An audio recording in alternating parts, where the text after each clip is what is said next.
Hello, guys. Today I'm bringing you my first episode of the New Mexico State Aggies Dynasty on NCAA 14. As you can see here, I'm going through and creating my coach, and I really couldn't decide on a name or anything for him, so I just named him after myself. I also eventually added a visor and a sweater vest just to mix things up and give him a different look. I'm planning on using Ohio State's playbook on offense, and I'm going to use a 4-3 defense, but I may mix and match that up some. It's just, for right now, that's a good base start for what I'm looking to do with this team. With a spread offense, I felt like Ohio State's base playbook was the best platform to kind of add and take away plays from. Also, I turned the sub frequency up. The slider set that I'm using um, recommends that I have the sub frequency all the way up. The sliders are actually off of the Operation Sports forms by Matt 10. I've so far these are the best set of sliders I've used.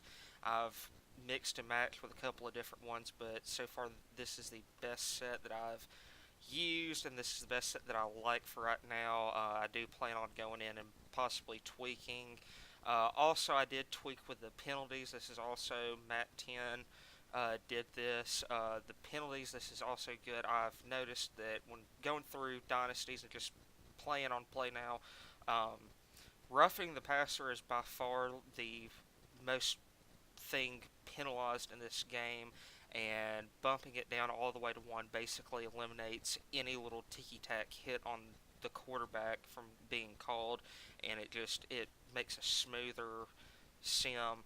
Uh, but the reason why I chose the New Mexico State Aggies is that they're a football program that has had no success whatsoever since they have joined the college football ranks.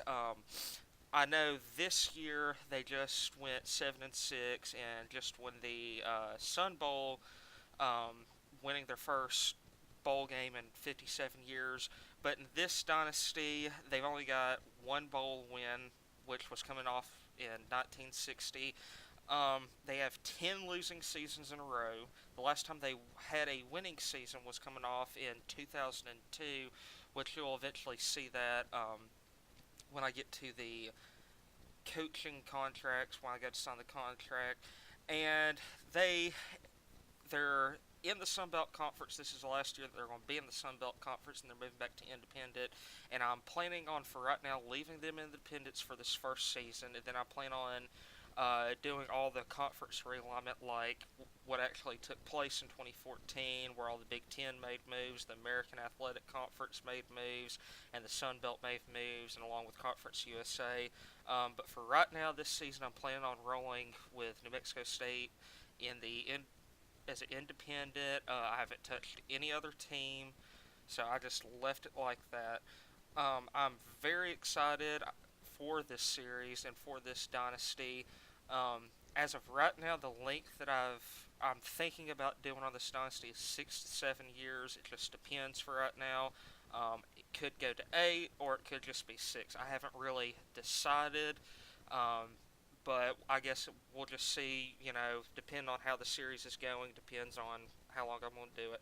Also, I did go through and eliminated the American Athletic Conference from a automatic qualifier, and I changed the Big 12s to the Sugar Bowl like it is, and then I went to on the custom conferences on the protected rivals. I changed South Carolina's to Texas A&M, and I also in the Pac-12 went through and changed the location of their conference championship game to the Fight Hunger Bowl, since it's in San Francisco, California.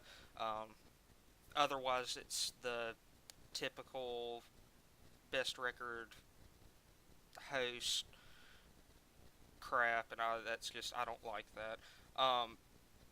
I didn't make any changes to the Big Ten. I was going to go through and change a couple of things, but I didn't. But that is all. I didn't touch anything else on the Big Ten. I just left it like it is.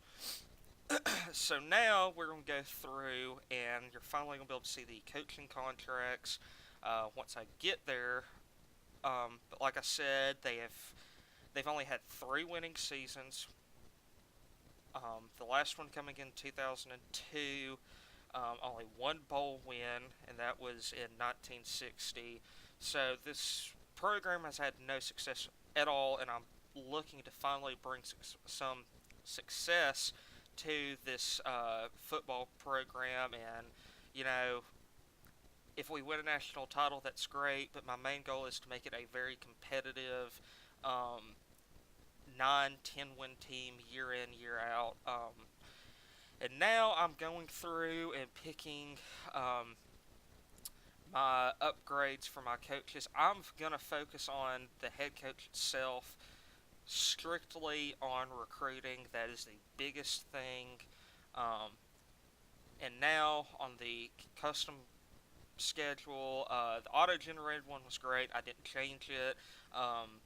The toughest opponents on the schedule are Texas, Minnesota, UCLA, and Boston College, and 2 of them are going to be on the road.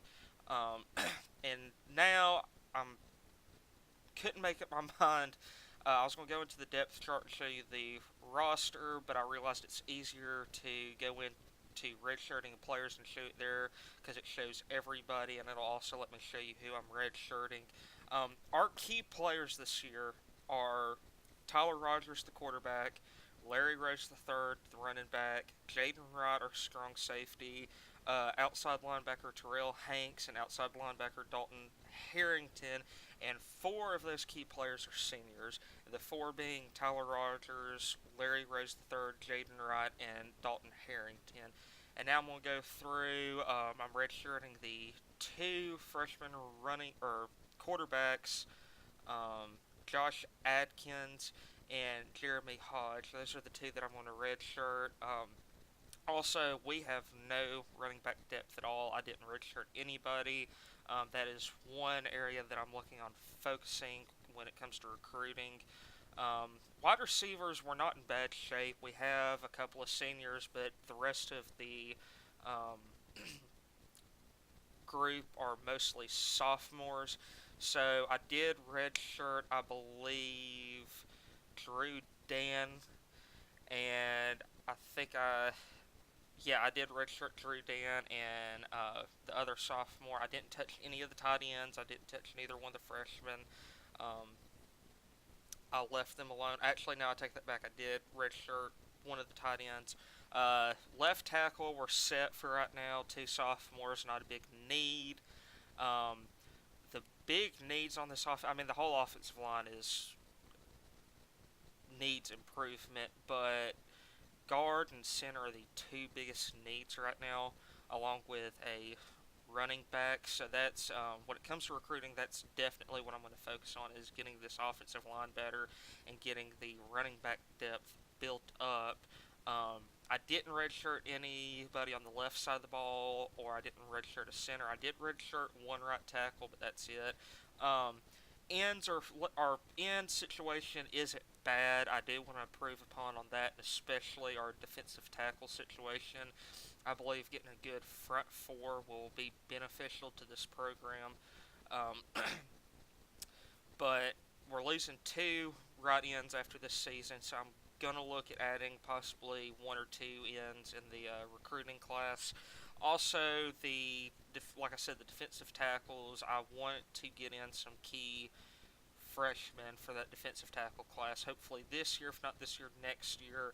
Linebacking corp is also going to be a big need too, because we're going to have a lot of seniors next year, and I don't want to be recruiting a bunch of freshmen for all next year. They're going to come in and see major playing time. I want to try to get a couple of freshmen in this recruiting cycle and hopefully address that need already. Cornerbacks, we are set. A bunch of sophomores, only 1 junior. That core is set for right now. Yes, it does need to be improved, but I'm not gonna bring anybody in anytime soon. That it's set. Safeties are another concern. We have a senior and a junior. They're going to be leaving, or a senior this year leaving, a junior next year. So I do want to bring in a strong safety and a free safety. Our kicking game, when it comes to kicker and punter, we are fine. We have two sophomores, kicker and Dylan Brown, and punter. We're set there, no big need. And now I'm gonna go into the recruiting board, and we're gonna take a quick look at our pipeline states right here. We have Texas, California, New Mexico, and Arizona, but we are possibly going to lose New Mexico and Arizona, and I do want to hang on to New Mexico since our program is in New Mexico. I want to hang on to that. As you can see, again, it's our position needs. We need everything basically, and I'm gonna go through right here, and I'm picking the guys that are wanting us that were in their top 10. Um, Once again, I'm going to show you the position needs, and it'll kind of break it down better. This way, I'll show you how many seniors and juniors and stuff.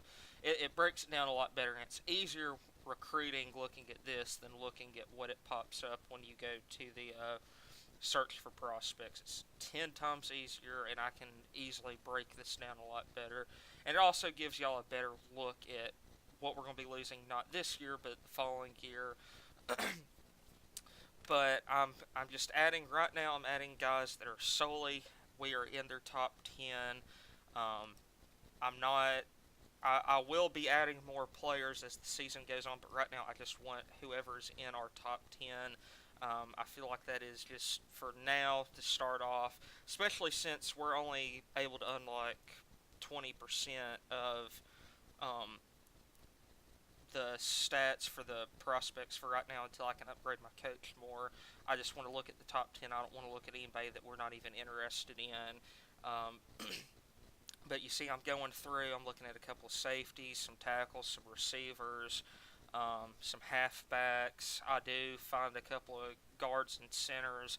I am going to have to go find some more guards and centers. I didn't like how many were interested in us, so I am going to have to go find some more. That is very crucial. And we do need a fullback. We need at least one. And Davis is so far looks like a very good, promising fullback that can be a key contributor for us next year if we do get him.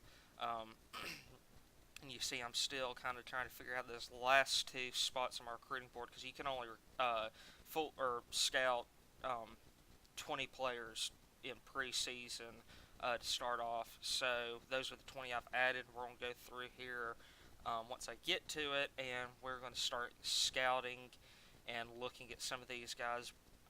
Brandon Myers, he's defensive end I would like to get. You see, I did look at. I've got one tight end on the board because you never know with. Sometimes redshirting tight ends, especially if they're the third tight end on the board, they want to transfer, and so I did want to look at a tight end just in case. It doesn't hurt having three tight ends. Fourth is kind of overkill, but I do want to keep him on the board as long as I can. But right now, it's difficult with only being able to scout 25%. I know I said 20 earlier, it's 25. It's just difficult. The sooner I can upgrade my coach and allow to fully scout players, it will help. But Zach Davis does look like a really good fullback that we can have, and hopefully I can get him. And I'm not liking the guards. Clay Simmons is looking like a good guard, but I do want to look at some more guards and centers that I'm probably going to look to add. And then also I went in here to my settings on the recruiting and turned off the auto assistance. And so now, week 1, we are playing at Texas. It's going to be a brutal first game. It's a road game. We are not favored to win this game. Kirk Herbstreit likes the Texas Longhorns. And now we are going to look at the preseason polls, and we are towards the bottom. Go figure, when you have 10 straight losing seasons, you're going to be one of the worst FBS football programs. But guys, I'm really looking forward to bringing you this series going forward. If you could please like and subscribe and leave a comment if you're excited about this series. I'm really looking forward to it, especially since it's my first series on YouTube. and it'll show right here we are ranked 109th. That's not good. But thank you guys so much. I'll appreciate all the support, and just leave a like and subscribe.